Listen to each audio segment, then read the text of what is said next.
Hello, everyone, and welcome. My name is Lindsay McNally, and today I'm delivering an educational overview on alcohol. To study alcohol in a community health context, we have to understand the basic human physiology.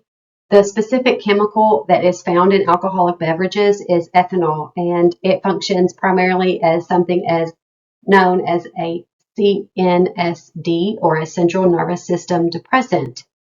And that means that its main action is to slow down communication between the brain and the body, which directly impacts your motor coordination, reaction time, speech, and your mental judgment. When swallowed, alcohol doesn't need to be slowly digested because it's rapidly absorbed through the walls of the stomach and the small intestine straight into your bloodstream. So from there, the liver is tasked with clearing the chemical from the body using metabolic enzymes. A critical fact for health education is that the liver processes alcohol at a fixed, constant rate of about one standard drink per hour. There is no biological way to speed up that process, so popular myths like drinking coffee, taking a cold shower, or getting fresh air might make a person feel more awake, but they actually do not alter your liver chemistry. Only time can lower a person's blood alcohol level, so don't believe those myths. One of my primary goals for this presentation is to teach communities and the viewer how to accurately measure alcohol intake. In casual settings, people usually judge how much they've had by the size of the container. So they can say a glass of wine or a handle of beer. However, public health organizations defined a standard drink strictly by the weight of the alcohol itself. So 14 grams of pure ethanol. Because different types of drinks have lots of different strengths or alcohol by volume, the physical serving size must change to equal that same 14 grams. So, for example, 12 ounces of a standard 5% beer contains the same amount of pure alcohol as a 5-ounce glass of 12% table wine, which is also equal to a single 1.5-ounce shot of 80 proof distilled spirits. So if you don't like math, then you should probably just stick to water. In everyday life, people often pour much larger portions than this. A single mixed drink or a large craft beer can easily count as 2 or 3 standard drinks. So which means that individuals frequently consume much more alcohol than they realize. One major focus area for public health awareness campaigns is binge drinking. And so to understand what binge drinking is, we have to dive into what the consumption amount is for binge drinking. And it is any pattern of consumption, so any pattern of drinking that brings a person's blood alcohol concentration, or BAC, up to or above the 0.08 legal driving limit within a short window. So the slide here shows 4 or more drinks within 2 hours for an adult female, 5 or more within 2 hours for an adult male. So statistics say that the level of intoxication typically depends on when a person consumes a specific volume of alcohol within a short time frame, usually about 2 hours. That rapid consumption causes an immediate spike in your blood alcohol that heavily impairs the prefrontal cortex, the region of your brain that's responsible for risk assessment and decision making. So unfortunately, it affects that part of your brain, and that impairment dramatically increases the short-term community safety risks, which include motor vehicle accidents, falls, injuries, and very high levels of acute alcohol poisoning. Here in slide 5, we will go into the long-term health consequences of alcohol and its consumption.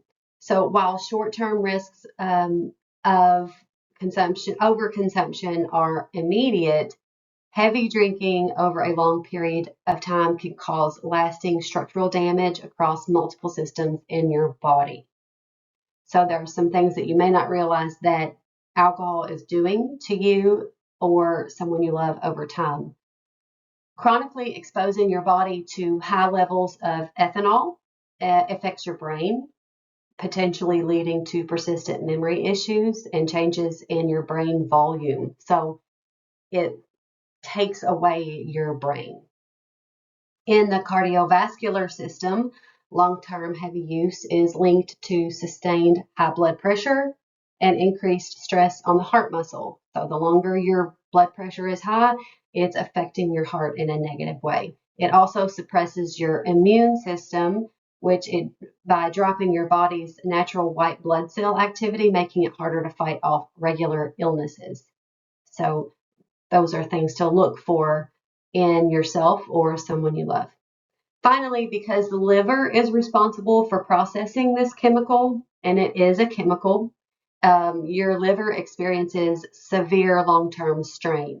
Years of heavy exposure can cause fat buildup, so fatty liver, ongoing inflammation, and it could ultimately result in cirrhosis. And that's a condition where a normally healthy liver and its cells are permanently replaced by rigid scar tissue. So that severely limits the liver's ability to filter toxins. Unfortunately, drinking doesn't just affect the liver, like I said before, it affects lots of other parts of your body in a negative way.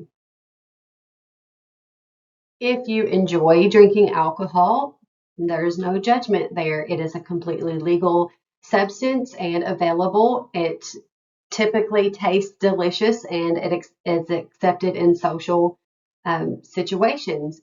But there are dietary guidelines and just things that you may want to go by if you want to consume alcohol safely.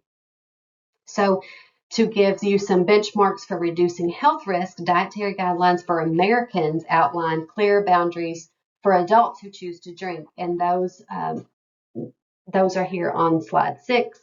The United States dietary standards. So, women, a maximum of 1 standard drink per day, which that standard drink, remember, was a 5-ounce glass of wine or 12 ounces of a regular beer or 1.5 ounces of distilled spirits. And for men, the same amount, but the maximum of 2 drinks per day.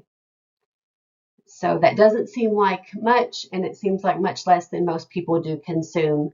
Another great way to abstain from these negative health effects are to completely abstain. So you have that choice too. If you are under the legal age of drinking, which is 21, it's illegal for you to drink. It is also highly advised against for women who are pregnant or plan to become pregnant. And especially if you plan on getting behind the wheel of a vehicle, please do not drink. Do not plan on drinking if you plan on driving, no matter what amount that you have. As a public health professional, my role is to offer an objective, verifiable presentation on alcohol and its effects on your body and allow you to make your own informed decision. I hope that you have gained new insight today and learned that the liver does process alcohol at a fixed rate, meaning it cannot process it any faster than you wish to. I hope that you have been informed and any myths that you may have believed in the past have been erased, and that you can see that high risk patterns like binge drinking and drinking heavily over time shed new light on your foundational knowledge of alcohol. I do want to add before I leave that if you or someone you love is struggling with alcohol or any type of substance or mental health issues, that you reach out to the Substance Abuse and Mental Health Services Administration, SAMHSA. They have a national helpline. It is 1-800-662 HELP, HELP, which is 4357. I hope that you enjoyed today's presentation, and I look forward to hearing from any feedback from you.